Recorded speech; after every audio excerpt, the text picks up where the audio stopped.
A new lawsuit was just filed against the Jordan School District on behalf of a family that Chris Jones's Beyond the Books team told you about last November. And now he's asking why a child with an easily understood medical condition can go back to school. Attorneys for the family said they did everything they could to negotiate with the Jordan School District. They say in the end, however, Jordan just would not budge, so they had no choice but to sue.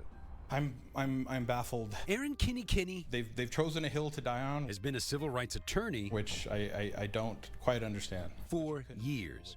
But he says no one has violated the law more clearly, then turned around and fought him more ferociously than the Jordan School District. This is a pretty egregious case. It is 200 units. The case, Callie Watkins' second grader in Harriman.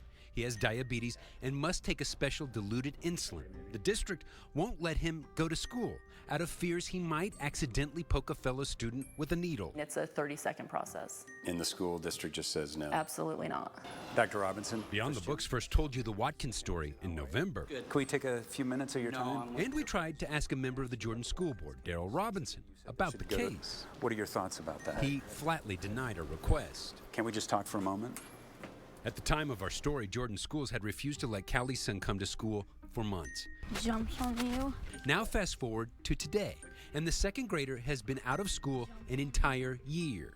He hasn't been able to go be with his friends. No. Study with teachers. Right. Have that social interaction. This has had to have been really hard on him.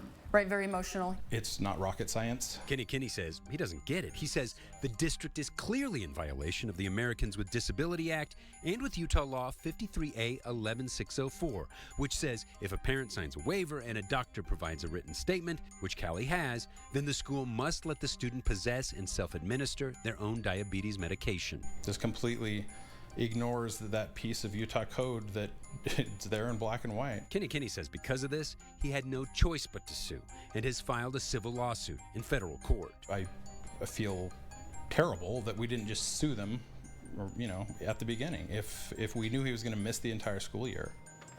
Tonight, school is out, and Callie's son will try to enjoy the summer and prepare for next year. But there is no guarantee that he will be able to go back then either. Could miss third grade. Could miss third grade. I don't even know where to begin. That's very difficult to stop a child from taking care of themselves when that disease can take his life daily. Now, we reached out to the Jordan School District. They say because of pending litigation, they could not comment. If you think you have an education story that you think we ought to investigate, there's our phone number and email on the screen. Give us a call.